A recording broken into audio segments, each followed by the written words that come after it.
ঈদের নামাজে অংশগ্রহণ করতে দেখা গেল মহিলাদের।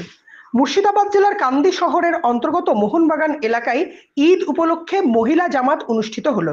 মহিলারা একত্রিত হয়ে তারা ঈদের নামাজ পড়লেন এক জায়গায়, এবং ঈদের নামাজ পড়ার পর তারা আল্লাহর কাছে দোয়া প্রার্থনা করার শেষে একে অপরকে জড়িয়ে ধরে আলিঙ্গন করতে দেখা গেল মহিলাদের।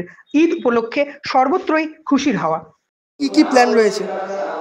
আজকে আমরা সবাই এক মাস রোজা করার পর নামাজ পড়ার পর আজকে খুশির ঈদের নামাজ পড়লাম সকলে জমায়েতভাবে। আর তারপরে আজকে সবাই আত্মীয় পরিজন বন্ধু বান্ধব বাড়িতে আসবে, তাদের সঙ্গে শান্তিপূর্ণভাবে সুস্থভাবে খুশির ঈদ পালন করব। আচ্ছা, মহিলা নামাজ যেটা পড়া হলো আপনার বাড়িতে, সেই ব্যাপারে কি বলবেন?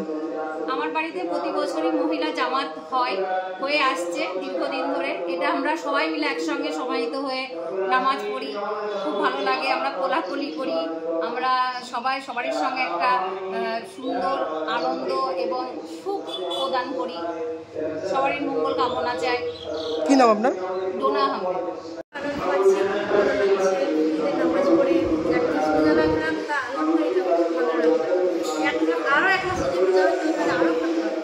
আজকে সারাদিন কি কি করছে? কি করবে?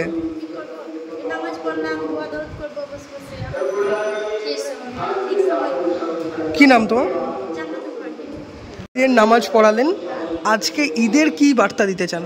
আমি আজকে ঈদের বার্তা দিতে চাই যে এই বর্তমান পরিস্থিতিতে মানুষের মধ্যে যে হানাহানি, যে মারামারি যে চলছে, সেইটা যেন মিটে যায়।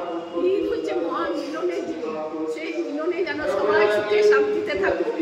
বিশ্বের হিন্দু মুসলমান বলে কোনো জিনিস না থাকুক, আমরা মানুষ, তাই আমরা সবাই মিলেমিশে মানুষের আত্মা নিয়ে সবার সাথে মিলেমিশে ভাই ব্রাদার হয়ে থাকতে চাই।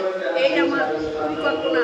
আজকে এক মাস রোজা রাখার পরে আজকে যে এই পবিত্র ঈদে নামাজ পড়াতে পারলাম আমার মুসলিম আমার ঘরোয়া মেয়েদেরকে নিয়ে, এতে আমি খুব সুখ শান্তি এবং পেলাম আল্লাহর কাছে, এবং করছি দোয়া করছি যেন ওরা সুখে শান্তিতে থাকে। কি নাম আপনার?